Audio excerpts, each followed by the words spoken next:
Kung natatandaan ninyo, around last 2 months ago, meron akong vinidyo na brand new Toyota Hilux na G variant. Tapos ayan, meron na siyang facelift na parang Conquest and ito na yung bagong dashboard yon. Brand new nga eh. So, meron kasing bumulong sa akin o nanghingi ng tulong para ibenta ang isang 2019 Toyota Hilux. Yang iniikot ko yung manibelan niyan at syempre, ito na yung price point yun, 978,000 pesos. Pero bago tayo pumunta doon sa mismong unit na pinapabenta sa akin, ito nga pala yung mga rason kung bakit ako hanga dito sa Toyota Hilux. Una sa lahat, ang makina na kinabit dito sa Toyota Hilux. Yes, it is actually a 2.4-liter diesel, tapos 4-cylinder na ito, 16-valve, double overheaded cam, tapos meron na itong VNT turbo or yung variable nozzle turbo, tapos syempre, may kasama na tong intercooler. Around 150 PS po ang horsepower na ito. It's 3,400 RPM ang RPM range. Tapos yung hatak nito is 400 Newton meters at 1,600 to 2,000 RPM. Kinabit rin ito sa isang 6-speed automatic transmission.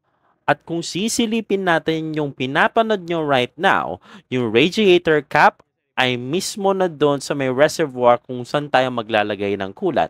Wala na siyang separate na old school type na radiator cap na nakakabit sa mismong radiator shroud. Ayun.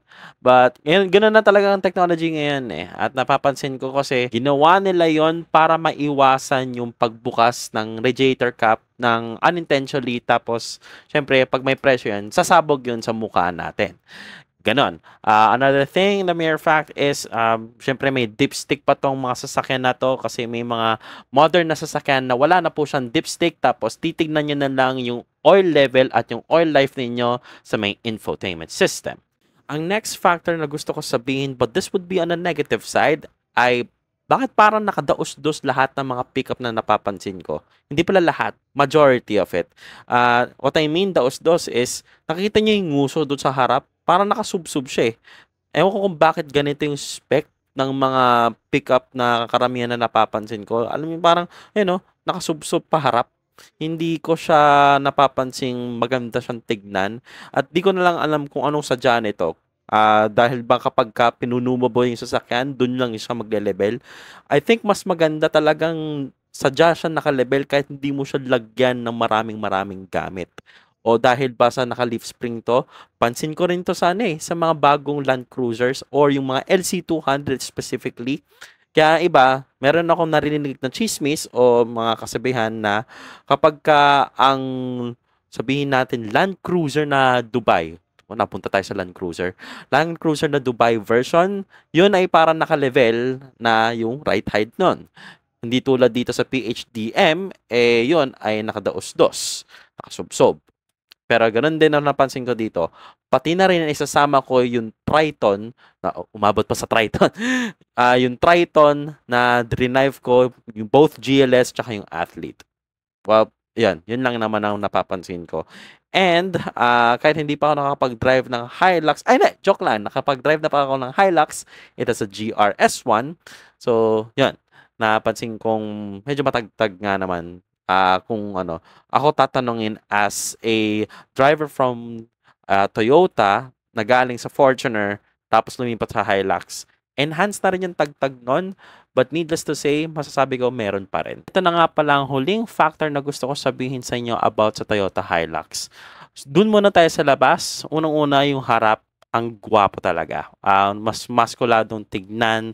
Kung compare natin doon sa Conquest na 2019, ayan, dinagdagan pa to ng flarings, itong brand new na ito nakikita natin at napapanood nyo right now.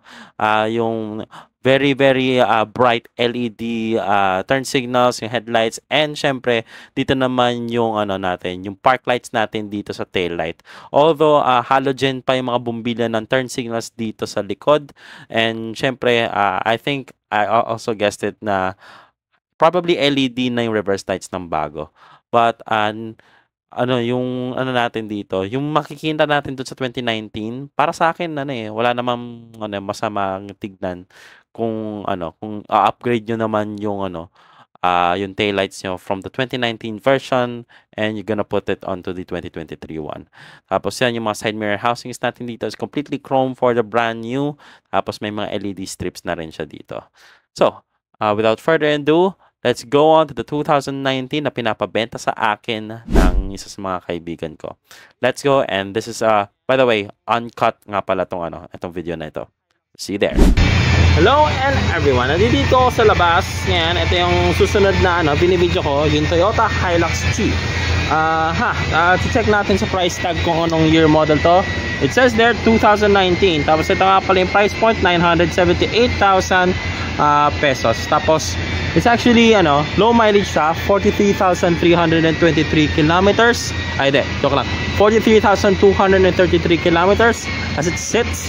At as I video, yun yung natin, odometer reading natin.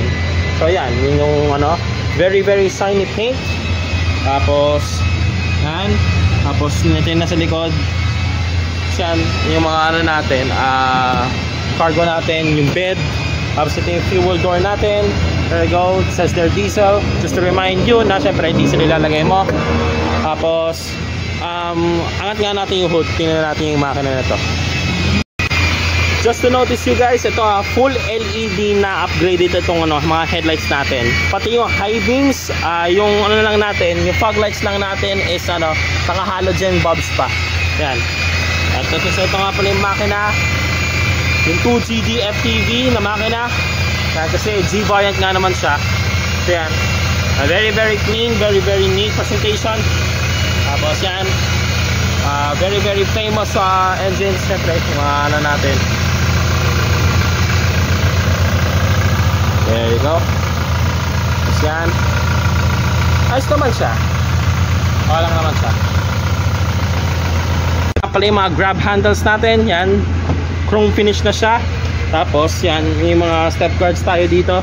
Para maalalay tayo pumasok sa interior ng Toyota Hilux. Yung mga sidings natin dito. Hindi siya leather. Pero siya. Ito yung plastic. Tapos yung mga soft padded nagaganap dito. Tapos syempre may to alam ko yung self-folding mirrors or self-automatic folding mirrors. Tapos yung airbag, mga airbag warnings nandito siya. Tapos yan, soft padding na natutuloy dito. Ito nga pala yung interior ng Toyota Hilux. There you go. 3-spoke steering wheel. Same steering wheel goes with the from the Hilux or tsaka yung Fortuner nga rin. Tapos yung steering wheel controls natin, dito yung audio controls. Tapos ito yung tama ito. Tapos ito yung controls for the yung instrument cluster. Wala siyang cruise control, yun yung napapansin ko, but yan, it's there. Yan. Tapos ano ba?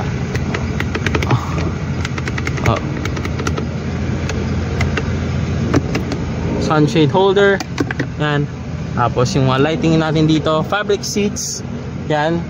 Tapos lahat sa fabric seats. Tapos iba na rin yung carpet niya guys aftermarket na yung carpet. Sensya na hindi nyo ata nakikita. Yan. So yan. Tapos ito yung automatic transmission. Tapos infotainment system natin dito. Very very plain infotainment system. Tapos yung single zone climate control system. Very very cold. Yung mga air conditioning namin. Itong Hilux pala. Yan. So ayos na ayos to. So for kung gusto niyo ng very very durable pickup truck, ito yung Toyota Hilux. Tapos 978,000 pesos nga siya binibenta. Yan. Tapos kung galing kayo sa Facebook Marketplace, baka dito na kayo. So yan. Okay. There you go. Para ayan. Tapos yan mga makikinis yan. Yung fabric seats. Puntahan nga natin yung likod. Tara. Natin. Okay, ito naman. Ito yung likod. Ayan, fabric seats. Just like I said. Tapos alam ko may storage dito sa underneath of the seat. So nagkakamali. Natataas to Hindi ko na mahanap kung paano siya may tataas. O yan. Tapos meron tayong center armrest. May 2 cup holders tayo dito. And then may center headrest. Yan. Para komportable nga naman kung sino yung uupo dito sa likod. Overall, yun lang naman yung kailangan natin alamin dito. Tapos yan, Same side din siya at the front. Tapos yan. Pero ito, may grab handle dito para syempre alalayan ka pumasok sa sasakyan na yan. Yan. Very nice. So, yun lang naman na kailangan nyo alamin about dito sa Toyota Hilux 2019. Ayun na yung presyo ng Toyota Hilux para kung interesado kayo, yan, bilhin nyo na. Like, comment, share, and subscribe guys. I'll see you soon on to the next one. Peace and goodbye.